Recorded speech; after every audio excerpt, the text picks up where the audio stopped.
بسم الله الرحمن الرحيم. الرحمن علم القرآن، خلق الإنسان علمه البيان. الشمس والقمر بحسبان، والنجم والشجر يسجدان. والسماء رفعها ووضع الميزان، ألا تطغوا في الميزان، وأقيموا الوزن بالقسط ولا تخسروا الميزان. والأرض وضعها للأنام، فيها فاكهة والنخل ذات الأكمام، والحب ذو العصف والريحان. فبأي آلاء ربكما تكذبان؟ خلق الإنسان من صلصال كالفخار، وخلق الجان من مارج من نار. فبأي آلاء ربكما تكذبان؟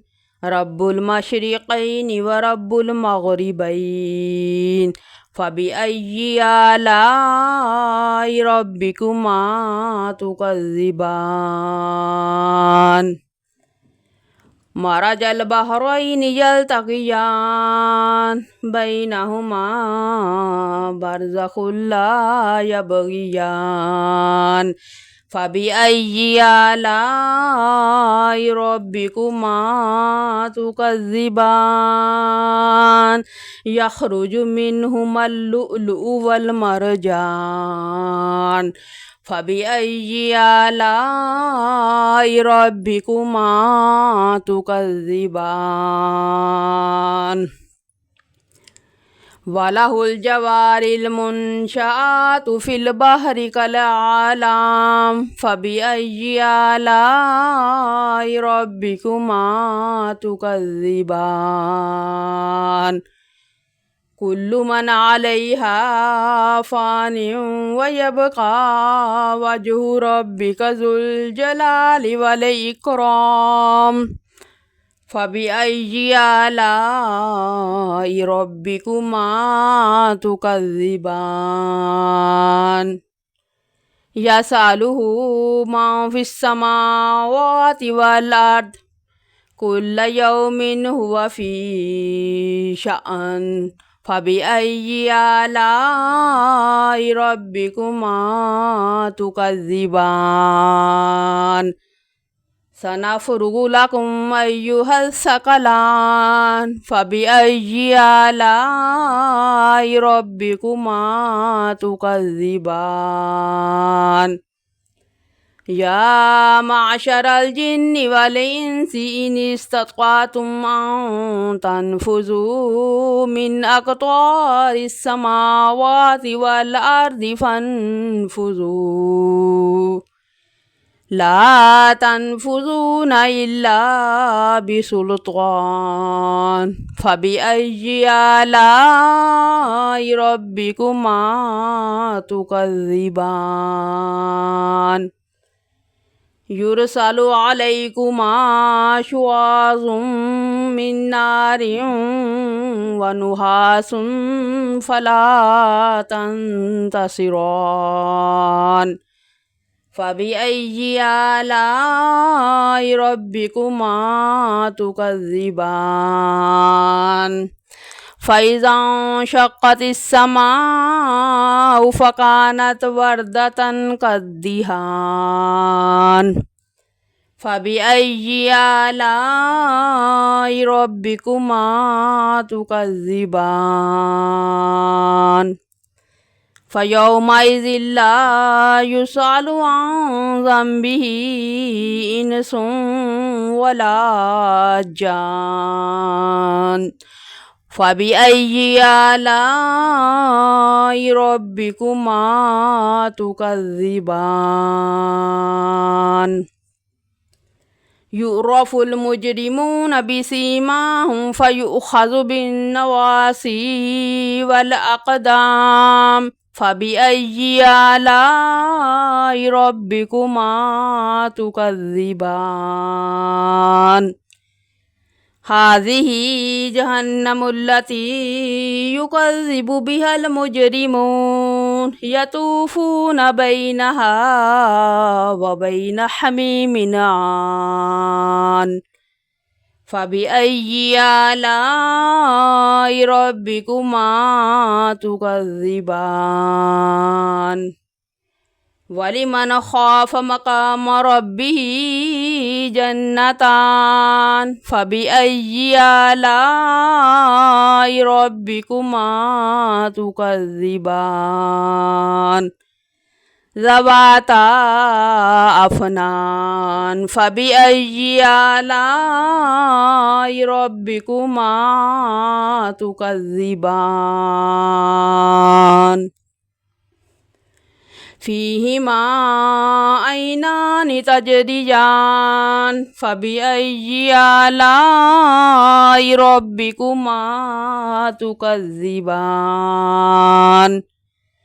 فيهما من كل فاكهة زوجان فبأي آلاء ربكما تكذبان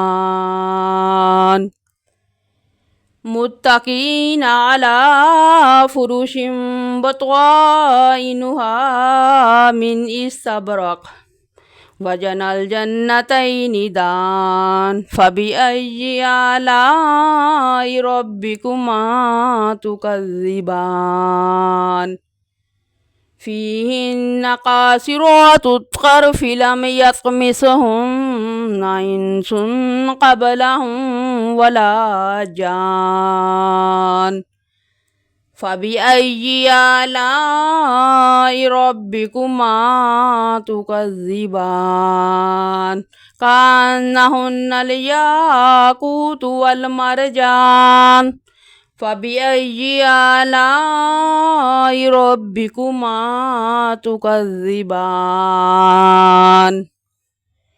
هل جزاء الإحسان إلا الإحسان فبأي آلاء ربكما تكذبان